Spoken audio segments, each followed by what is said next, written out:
This is the time management system that doubled my productivity. Today, we're going to be talking about a few things. And the 3 parts are going to be the power block method, the EAD framework, and the 80-20 focus principle. So let's dive in.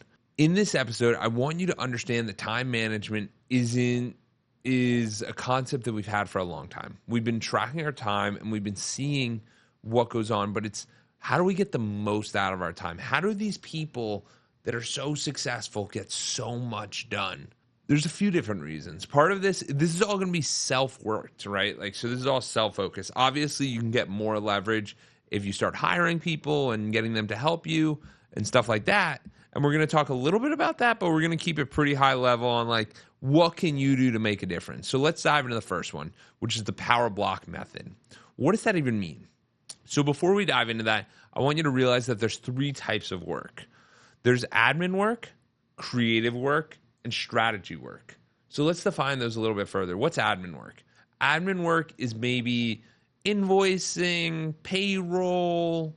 It's all the operations. It's all the excess. It's all the extra stuff. What is creative work? Creative work is maybe shooting a podcast, shooting a video.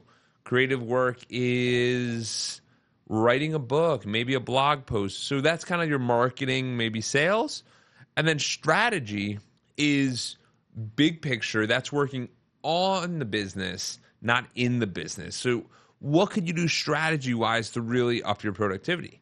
So the thing you want to remember about the power block method is with the 3 types of work, admin, creative, and strategy, is you want to figure out when you do each one best. So what I mean by that is, for me, admin work, when I do too much of it, it takes a lot of my energy.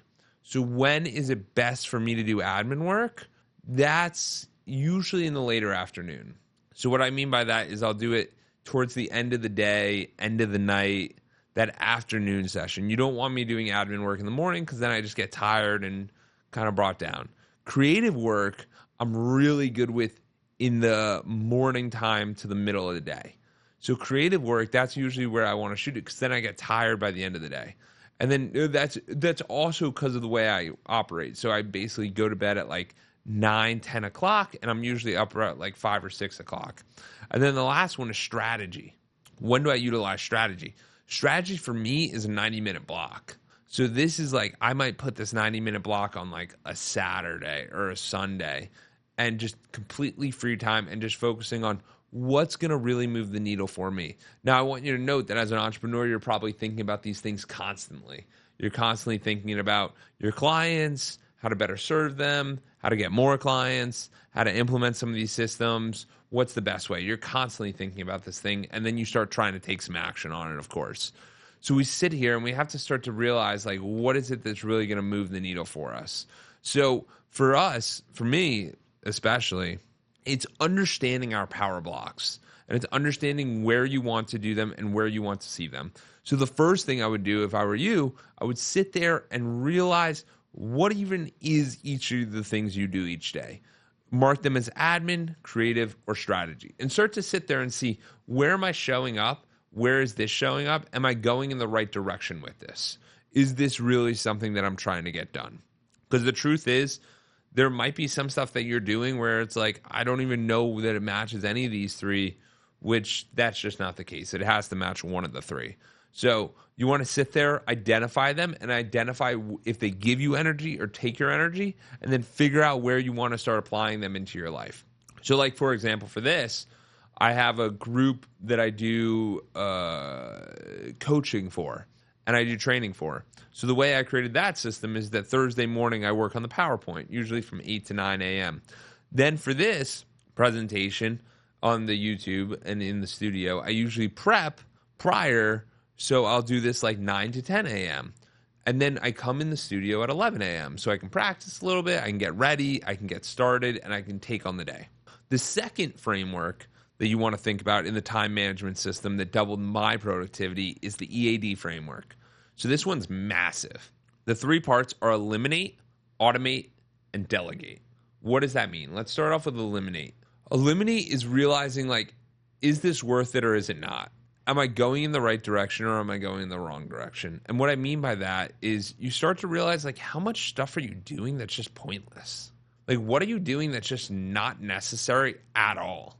And it doesn't provide any value. So one of the things for me that I realized is I have some clients, and after each of my client calls, I ask them, hey, do you want me to email you the entire sheet and our notes and our video? Do you want me to email you all of that? Or do you want me to just text you your action steps? I realized that a lot of people like just the action steps. So I asked them to see what makes sense for them. Because if you're over providing on something that no one's going to see or realize, it doesn't always help you. It doesn't always move the needle in the right direction. So that's what I started to do, because I started to realize, like, hey, I don't have to do this extra work because they don't even appreciate it. So it's realizing that what's the unnecessary stuff. 2, automation. What are you doing repetitive? So a good example of automation for me is with a lot of people, I was going through and I was actually writing down, I was scheduling a lot of meetings, and I was wasting a lot of time looking for how to schedule. So what I started to do was I got these links, Calendly or TidyCal. And what happened there was they can hop into my schedule and see when I'm available. So now this entire idea of going back and forth and scheduling all this time together doesn't have to be the case. What we can do could be a lot easier from that. Because what ends up happening is instead of exchanging 8 emails back and forth, we can just send the additional link and then it can automate it. And what that will do is that will allow us to not have this repetitive task anymore. The other thing you want to do is you want to automate a lot of different stuff. So the other big thing that I started diving into is I have you book a call. And if you book that call, what does that link look like? What does the follow-up look like?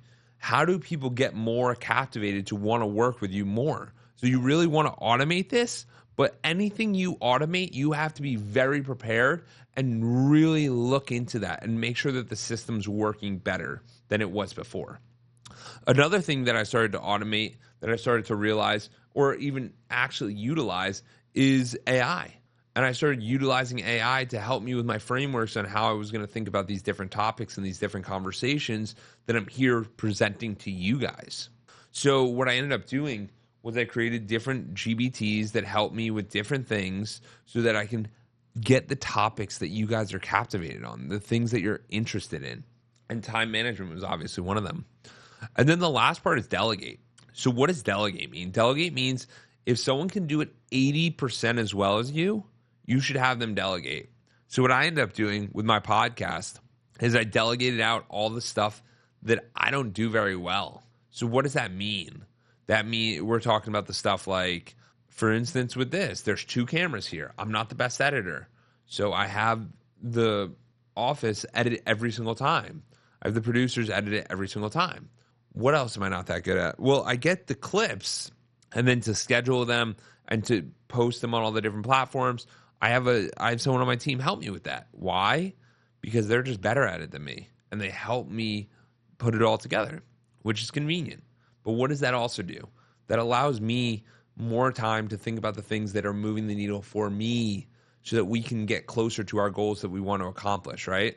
Because it's not always as easy as, hey, we're just going to do this and we're going to reach our goals. No, you have to try to remove things from your plate, delegate or automate things from your plate so that you can get more of your time back so you could be in your zone of genius, which is what we want to focus on.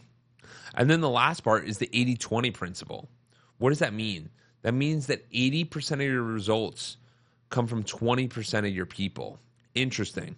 So that means in all the money you have or all the business you have, 20% of all the money comes from 80% of all the money comes from 20% of the people. Okay, let's go a little bit deeper. If you take that to another 80-20 principle squared, now you're at 96-4. That means 4% of your people are producing 96% of the results. So you should start to sit there and kind of really start to evaluate during your strategy sessions, of course, and start to think about, where did my money come from? Where did the best results come from? Where should I be diving in and giving more time to? And this can be a very challenging thing because as we sit there, we're constantly thinking about different ways of iterating. But you want to take inventory of this, the 80-20 principle, and really realize what is it that's going to move the needle for you? What is it that has moved the needle for you that you haven't become aware of? So that's why I want you to start pondering the 80-20 principle, asking yourself, where did your money come from? Where did your clients come from? How did your business grow? Where did you get these referrals from? Where's the origin of all this? And you have to figure out who your superstars are. You have to figure out who's on your team, and they might have an unofficial sales role, but they might get you more sales than anybody else. So you have to sit there and start to think to yourself, how am I going to make the most of this? How am I going to reach that next level? And how am I going to get there? And the way by doing it is realizing it's a reallocation of time. You want to be firing yourself from daily jobs all the time. You want to try to remove as many responsibilities as you can so that you can be focusing on that 80-20. Because in essence, you are the 80-20. You have clients that are the 80-20 for you that you get 80% of the results from, and it only takes 20% of the time. So you start to realize like what was a waste of time and what wasn't. For me, this happened where I was running another coaching group and I was realizing that I was really pushing a lot of it. I was bringing a lot of the energy. I was bringing a lot of the effort, and it was taking 80% of my time and I was only getting 20% of the results. So that's not a good play.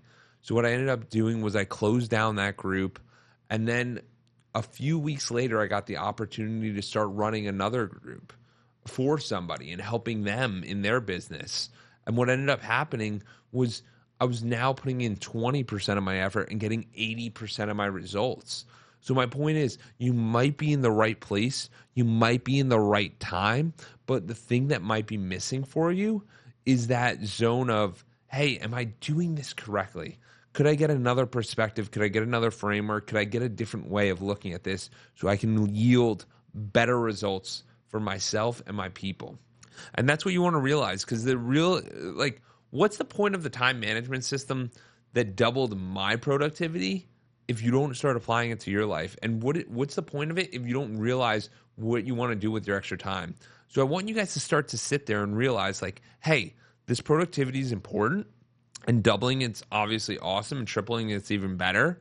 But how does it really happen? It happens with the power block method, the EAD framework, and the 80-20 focus principle. So I want you to start to think about that and become aware of where are you allocating your time, where are you not, and where should you be. And if you need help with any of this, please comment below or click my link in the show notes, and I'd love to connect with you. My email is jordan@edwards.consulting. No .com, no anything. It's at jordan@edwards.consulting. I look forward from hearing from you and connecting in the near future. Hope you have an amazing day and keep clocking in.